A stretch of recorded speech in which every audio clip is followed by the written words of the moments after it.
L'expérience, contrairement à Ekimi, c'est pour ça que je m'inquiète pas du tout pour lui, parce que c'est vrai que lui il a déjà fait 2 équipes de très haut niveau, donc 3 même. Real Madrid, Dortmund, Inter Milan. Donc bon, je pense que s'intégrer dans un gros effectif, il sait ce que c'est. Mais quand on est un petit jeune, il faut effectivement prendre les repères, se rassurer, jouer simple. Quand on est défenseur, c'est gagner ses 2-3 premiers duels pour se mettre en confiance. Quand on est milieu, c'est peut-être pas partir dans des dribbles trop compliqués au départ et se lâcher pour quand même se faire remarquer, parce qu'il s'agit pas de jouer non plus trop une partition trop simple. Ouais. Mais non, bah lui ça va être, lui c'est une routine pour lui. Enfin, voilà. Si, 22 ans, mais il a commencé vraiment 22 ans, franchement, j'avais pas notion qu'il était si jeune. Ouais, 22 ans, mais il a commencé vraiment à 18 ans. Il a été lancé par Zinedine Zidane au Real. Il a été sacré champion d'Europe au terme de cette saison-là, donc c'est pas trop mal. Il a marqué son premier but servi par Benzema. Et puis il a été 2 ans après à Dortmund, où là il a explosé au poste de latéral droit. Piston droit même. C'est vrai que piston droit, latéral droit, parce que c'est un joueur très décisif, au moins à 15 reprises par saison. Et à l'Inter, bah alors là, ça faisait 10 ans que les tifosi attendaient un sacre en Serie A, et Achraf était l'un des grands artisans. C'est pas mal d'avoir des joueurs comme ça qui à 22 ans ont déjà l'expérience, mais en même temps ils ont tout à apprendre, enfin à progresser, on va dire. Oui, on va dire il y a un boulevard devant lui, dans le sens où il est très jeune, il va apprendre au fil du temps, au fil aussi avec les coéquipiers qu'il a. Il y a une bonne petite de progression quand on a 22 ans. Il a déjà un bagage très très intéressant, une bonne petite expérience. Je ne sais pas jusqu'où ça va emmener, mais c'est pas pour rien que le Paris Saint-Germain a fait signer 5 ans non plus. Non, mais il a raison, il a une marge de progression qui est assez énorme. Et c'est un latéral qui est très offensif. Après, pour lui, l'important, ça va être de trouver cet équilibre entre participer et aussi être un bon défenseur, parce qu'on oublie souvent que les latéraux, c'est quand même des défenseurs avant tout. Et quand on est dans des matchs de Champions League par exemple de top niveau, il faut jouer ce rôle-là à fond, quoi.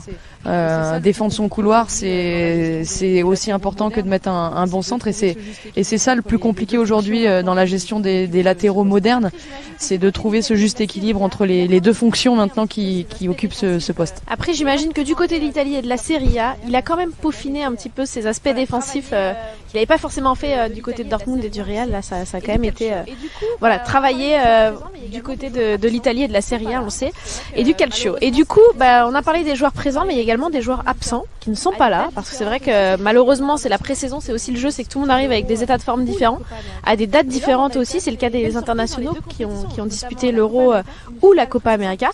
Et là, on a eu quand même des belles surprises dans les deux compétitions, notamment la Copa América, une finale presque 100% parisienne, 2 Argentins, 2 Brésiliens, et il y en a qui ont été sacrés, forcément. Oui, là c'est l'Argentine qui a eu ce titre, avec en plus un but d'André Di Maria, joueur du match. Ça va lui faire du bien.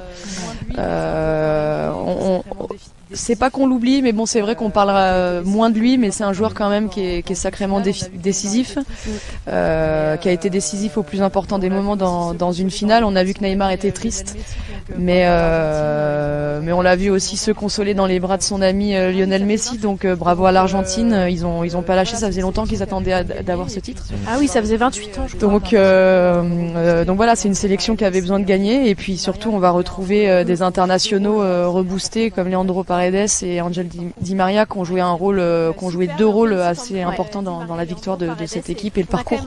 Ouais, c'est vrai. Donc superbe, et on félicite Angel Di Maria et Leandro Paredes, et on a quand même hâte de retrouver Marquinhos et Neymar, qui auront vu la sélection brésilienne et ce qu'elle a proposé, à mon avis, plein d'autres occasions de remporter les titres. Fabrice, il y a aussi eu l'Euro 2020. Alors il y a eu beaucoup de joueurs engagés, Wijnaldum, la nouvelle recrue, Danilo Pereira avec le Portugal, évidemment Presnel Kimpembe, Kylian Mbappé avec la France. Oula, tout a encore envie de s'envoler.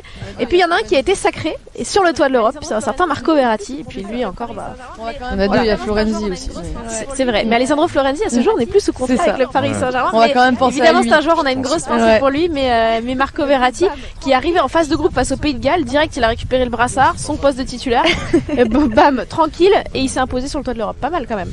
Oui, c'est pas mal, mais je veux dire que Marco, il a une image de lui-même, c'est-à-dire que c'est un taulier de cette sélection, c'est un taulier de notre équipe, c'est aussi à la fois un joueur de très très grande qualité, et cette consécration, j'ai envie de dire, au fur et à mesure de ce tournoi-là, on voyait bien que l'Italie était l'équipe sur laquelle on misait le moins, mais qui au final...